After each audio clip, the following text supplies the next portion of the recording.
Hello दोस्तों, आज मैं आपको एक ऐसे गांव की कहानी बताने जा रहा हूं जिसे भारत का सबसे भूतिया गांव कहा जाता है। उस गांव का नाम है कुलधरा। ये गांव राजस्थान के जैसलमेर से 18 किलोमीटर दूर दक्षिण पश्चिम में है। इस गांव के ठीक बीचों बीच महिषासुरमर्दिनी माता का मंदिर है, जिसके चारों तरफ ये गाँव फैला हुआ है। गाँव के पूर्वी भाग में एक नदी है जिसका नाम काकड़ी है, जो अब सूख चुकी है। ये गाँव अपने आप में बहुत ही शापित और रहस्यमयी है। ये गाँव यहाँ बहुत सी पैरानॉर्मल एक्टिविटीज पाई गई हैं। तो आइए जानते हैं क्या हुआ उस रात। आखिर कहाँ चले गए कुलधरा गांव के लोग, इसके पीछे की क्या कहानी है, आज हम इस वीडियो में जानेंगे। तो आइए चलते हैं थोड़ा पीछे, इस गांव के इतिहास के बारे में जान लेते हैं। इस गांव का निर्माण 13वीं शताब्दी में पालीवाल ब्राह्मणों ने किया था। पालीवाल ब्राह्मण वो लोग थे जो राजस्थान के पाली से विस्थापित होकर जैसलमेर में आकर बसे थे। कहा जाता है कि ये गाँव बहुत ही समृद्ध था। जहाँ गर्मियों में जैसलमेर का तापमान 50 डिग्री से ऊपर हो जाता था, रेतीली मिट्टी आग की तरह जलती थी। लेकिन कुलधरा गांव को बिल्कुल ही वैज्ञानिक तरीकों से बनाया गया था, जिससे आज भी इन घरों में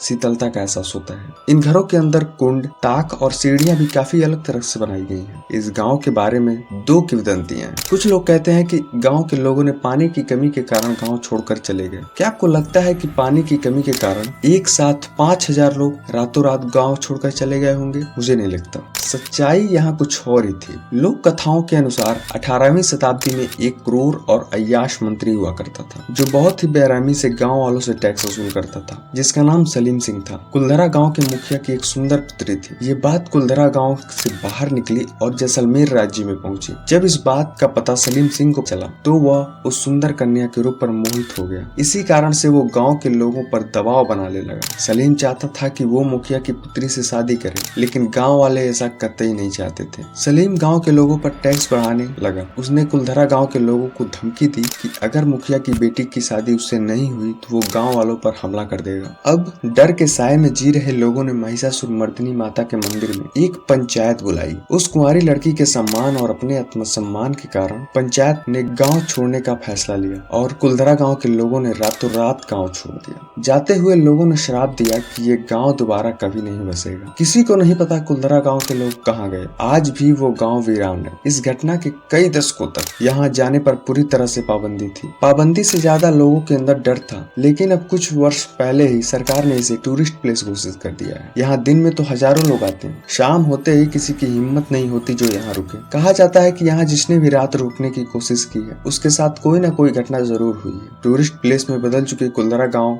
घूमने आने वालों के मुताबिक यहाँ पालीवाल ब्राह्मणों की आहटें सुनाई देती है। वहाँ हर पल ऐसा अनुभव होता है कि कोई आसपास चल रहा हो। बाजार में चहल पहल की आवाजें आती हैं। प्रशासन ने इस गांव के सरहद पर एक फाटक बनवा दिया है, जिसके पार दिन में तो सैलानी आते रहते हैं, लेकिन रात में इस फाटक को पार करने की किसी में हिम्मत नहीं होती। आइए जानते हैं कि क्या हुआ जब भूतों पर रिसर्च करने वाली टीम कुलधरा गाँव में रुकी। ये बात है मई 2013 की, जब दिल्ली की भूत प्रेतों पर रिसर्च करने वाली पैरानॉर्मल सोसाइटी की टीम ने यहाँ एक रात बिताई। वो ड्रोन से गाँव की तस्वीरें ले रहे थे। तभी अचानक जब ड्रोन बावड़ी से ऊपर से गुजरा तो अचानक से ड्रोन जमीन पर आ गिरा, मानो जैसा कोई ऐसा हो जिसे ये बिल्कुल ही मंजूर ना हो। टीम जब कुलधरा गांव से लौटी तो उनकी गाड़ियों पर बच्चों के पंजों के निशान पाए गए। क्या लगता है आपको, इस घटना के 200 सालों बाद भी ये गांव भूतिया है? क्या ये गांव दोबारा से बस पाएगा? तो दोस्तों, ये रही कुलधरा गांव की कहानी, जो आज भी वहां के भागे हुए पालीवाल ब्राह्मणों को दर्द को बयां कर रही है। वीडियो पसंद आई हो तो लाइक करो। हमारे चैनल पर फन फैक्ट और